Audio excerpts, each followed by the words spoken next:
Welcome. This is James Corbett of CorbettReport.com.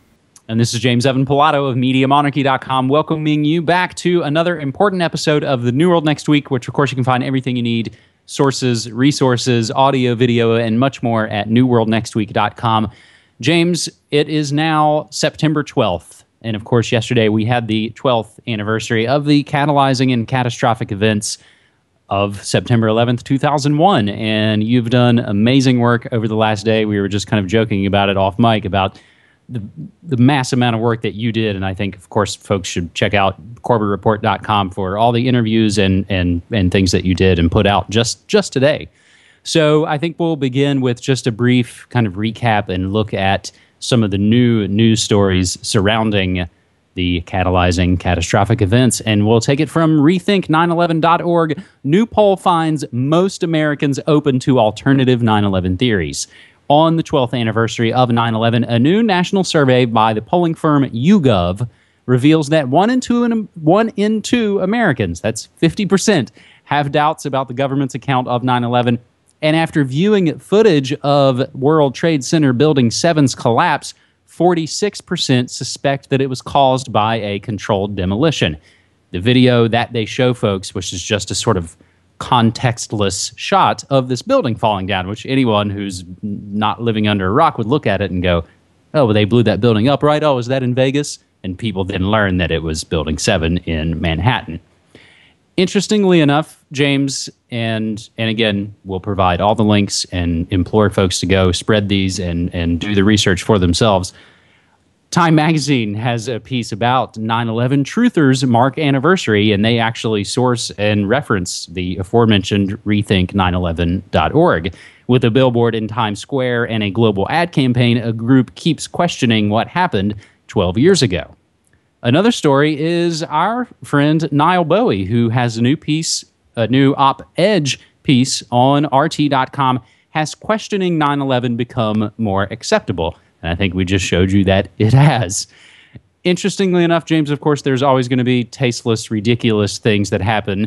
AT&T makes controversial connection to 9/11 anniversary. The company posted a Twitter photo of a hand holding up a smartphone with the screen displaying the tribute in light, the two light beams on the site of the Twin Towers, and of course were completely excoriated for it following that. Even more insane, James, and I'm not sure if you caught this one or not, Boston's Logan Airport, they sure are sorry for the drill that they ran this morning with smoke and flames on 9/11/13. And the last interesting note, James, I find is that it's Assad's birthday today, which I think is just an odd little note, as all the other things that we can look at of 9/11 throughout history, of course, Chile and Operation Condor, all those things, on and on and on, James. So please. Absolutely. Well, we don't really, I think those of us in the alternative media don't need a poll to tell us that the majority of Americans do question 9/11, because we have seen this from our own work and from the audience that continues to grow for 9/11 truth information. And I think that really 9/11 truth, this is one of the big successes. I think we are winning. We have won to a large extent in the court of public opinion. There's still a lot of work left to do, so I absolutely applaud the efforts of rethink911.org and all of these other organizations that are continuing to press the issue. But by and large, I think the momentum is on our side, and more people than ever before, at the very least, are looking at new events as they come along, like this Syria chemical weapons attack or the Boston Marathon bombing or what have you, and starting to immediately question the official government narratives as they're coming out. So there really has been a shift in public discourse over the last 12 years, and a lot of that can be attributed to the 9/11 truth movement. That's one of the successes we have to celebrate. As I say, obviously still a lot of work left to do, and as people who have been watching my 9/11 anniversary coverage will know, one of the things that I'm pressing for is to try to move beyond some of the sound bites and regurgitated facts that we've been hearing for the last 12 years, and towards identifying the actual suspects that we could actually prosecute for the crimes of 9/11, which has to be the other main goal of 9/11 truth. And I've been getting a lot of comments from people asking, well, how do we do anything about this? What can we do about it? Well, I briefly touched on that in my interview on Traces of Reality Radio with Guillermo Jimenez yesterday on RBN, so people can go and listen to that conversation at the end where I talk a little bit about that. I'll also be talking about that in the next Questions for Corbett, which will be coming out this Friday. Instead of the podcast, I am completely and utterly exhausted from my Syria coverage and 9/11 coverage, so I don't think I'm going to put a regular podcast out this weekend. Instead, I'll just do a questions for Corbett and take some of those questions off the table and talk specifically about what people can do to bring the 9/11 criminals to justice. I think a lot of it too, and I really found myself thinking about that a lot too, the sort of just all the regurgitated facts that anyone who's been involved in 9/11 research over these last 12 years, as I guess the years have now gone by so much that I almost stop and have to remember, it's like, oh, I've been thinking about this for 12 years now. I feel like, James, it's in a way, this is maybe the first year that it hasn't been a huge dark cloud over my head in a way, and I feel like I'd like to think it's because I learned about 9/11, I took the lessons to heart, and I've tried to apply them to my life. And so, in a way, I don't feel like I have to kind of regurgitate stuff every year and trot out the same old sort of tired memes and tropes. Ultimately, I think that's what it's all about, is you have to live the truth. And whether 9/11 truth led you to food truth or economic truth, you have to live that in your life, and it can't just be a 9/11 was an inside job slogan. Exactly right. And just on that note, I think you're right that that 9/11 has become less of a politically relevant thing as it's less and less used as the explicit justification for the tyranny we see going on around us. Of course, it's always in the background there, but as it fades in political relevance, I think there's also the opportunity there as those wounds start to heal over, that it's less of an emotionally raw thing that will incite people's just base instincts. So I think we can actually reach out to people who would have been resistant to this in the past, and that's another opportunity for 9/11 truth moving forward. Having said that, James, let's move to our second story this week, which is an interesting one. And I referenced that, of course, 9/11 is Bashar al-Assad's birthday.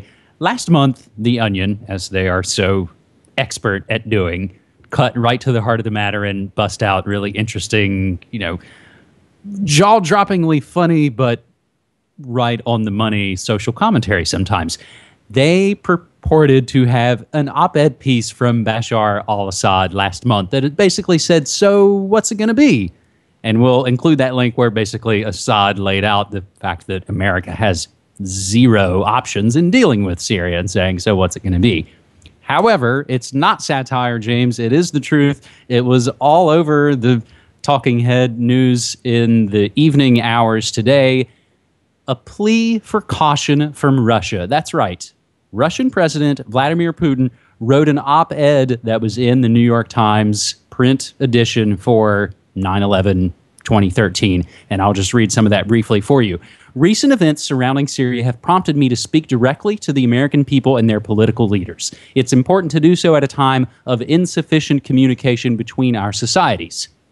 A new opportunity to avoid military action has emerged in the past few days. The United States, Russia, and all members of the international community must take advantage of the Syrian government's willingness to place its chemical arsenal under international control for subsequent destruction.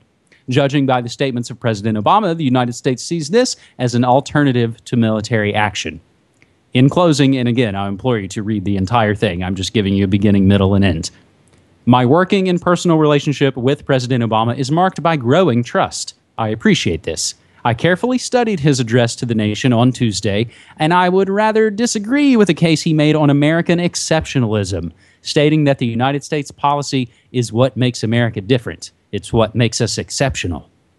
It is extremely dangerous to encourage people to see themselves as exceptional, whatever the motivation. There are big countries and small countries, rich and poor, those with long democratic traditions, and those still finding their way to democracy. Their policies differ too. We are all different, but when we ask for the Lord's blessings, we must not forget that God created us all. So writes Vladimir Putin in the New York Times op-ed. James, this was new news to you. What's your take on it? What a masterstroke of geopolitical genius here from Putin. I have to to take my hats off to this, because this is the type of thing which, if anything, will ever humanize the Russians to the average American, rather than just those inhuman animals that we have to remember are kind of the enemy, although they're not explicitly the enemy, but we have to keep them in check. If there's anything that can actually humanize them, it's something like this, cutting through all the diplomatic crap, all of the meetings behind closed doors between leaders who claim to represent us who do nothing of the sort, and going directly to the American people and saying, look, this is the situation. And on this issue, the vast majority of the American people agree with him. So this is, I mean, this is truly, I think, a game-changing event in terms of international relations, and it's the kind of thing that I'd like to see happening more often, not only from Putin to the Americans, but between nations, rather than having these leaders meeting in these top-level conferences. And I hope people do go and read through the entire thing. He really does an excellent job of laying this out in ways that will appeal, I think, to the majority of Americans, invoking God and things like this, but also laying out, I think, a very good case for specifically why the military intervention is a bad idea that's doomed to fail. And he says, for example, a strike would increase violence and unleash a new wave of terrorism. It could undermine multilateral efforts to resolve the Iranian nuclear program and the Israeli-Palestinian conflict, and further destabilize the Middle East and North Africa. It could throw the entire system of international law and order out of balance. I mean, he frames all of this in the type of language of international relations and the UN supremacy and all of that, which I'm obviously uncomfortable with. But having said all of that, he's exactly right, and I don't think anyone can really dispute that the Syria strike would completely destabilize the region, could threaten to spill the entire region into conflict, would create a new wave of terrorism. I mean, all of these points, which intuitively the American public knows. That's why this war is the least popular war ever proposed in the history of the United States, and why I don't see how Obama can go ahead with a unilateral strike at this point and save any of his political face. So again, masterstroke of geopolitical genius, I think, coming from Putin, and just the right thing at just the right time. And I mean, can you imagine something like this having taken place during the Cold War, a direct address from the Soviet leader to the American public or something? I mean, it's truly, I think, a game-changing event. It is. You, I think, hit it right on the head, and I think it shows that someone like Putin has been on the grand chessboard a lot longer than Obama, and he pretty much hands him his hat on this case. So, James, you called it. You said game changer. That takes us to our third and final story this week, as we always try and go out with a somewhat positive story. And we'll take it from my own foodworldorder.com. Large, huge water reserves in Kenya discovered. Recently, it's been revealed that a large aquifer has been discovered in Kenya. It's more than 300 meters underground, and there's so much water it could potentially serve Kenya's needs for 70 years. The Lodakipi Basin Aquifer was found by a project ran by UNESCO, United Nations Educational, Scientific, and Cultural Organization, and the Kenyan government, and was funded, James, by Japan. A number of survey techniques, including radar, satellite, and geophysics, were used in order to find the water reserve, which holds more than 9 times more than the current water reserves of the country. A statement from Abu Amani of UNESCO said, quote, "I'm not saying this could solve all the problems.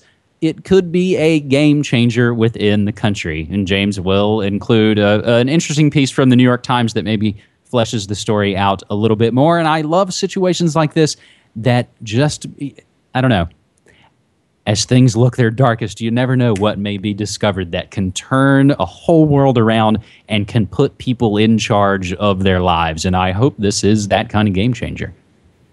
Must resist cynicism over potential for this to be co-opted.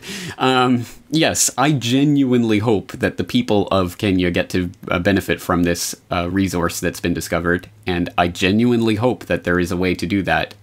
If so, it will be one of the few times in human history where a valuable resource and something that could benefit the population has been distributed to the population, but we'll see, and let's hope that the people of Kenya can find a way to make this happen, because again, water is an increasingly important resource on the geopolitical chessboard, and one that I think will be taking over some of the thunder from commodities like oil in the 21st century. I think there will be water wars coming along, and we're being prepped for them right now. So this type of discovery is important, and let's hope. Absolutely. So, James, just in closing, I want to include just a couple of extra mentions. I find it interesting. There is a little bit of an update to a story we covered on New World Next Week a few weeks ago about the eminent domain situation in California. California City has now approved eminent domain for negative equity mortgages. And you can read more about that on my Twitter feed at Media Monarchy. The other thing I want to mention, James, I just did an interesting interview this morning with a guy named David Wolman, who has a book called The End of Money. It's a nice conversation. Perhaps could have been more hardcore, but I just kind of wanted to get the info and kind of converse with David Wolman and talk about the end of money. And we talked about alternative currencies and microchips and mobile ticketing for public transportation and all sorts of things. So I just want to kind of remind folks that Media Monarchy still exists as a new creation outlet, whether it's mixtapes or interviews, James. Well, I haven't heard that interview yet, but I am looking forward to it. And once again, just on a deprogramming note from my side, there will be no podcast this weekend, but there will be a questions for Corbett. So I'm looking forward to getting into the mailbag and answering some of your questions out there. And I hope people will keep tuning into MediaMonarchy.com, CyberSpaceWar.com, HolyHexes.com, FoodWorldOrder.com, and your Twitter at Twitter.com/MediaMonarchy, and probably 18,000 other things that we can plug. But we'll leave it there for now. James, always a pleasure. Thank you. Thank you so much. Take care.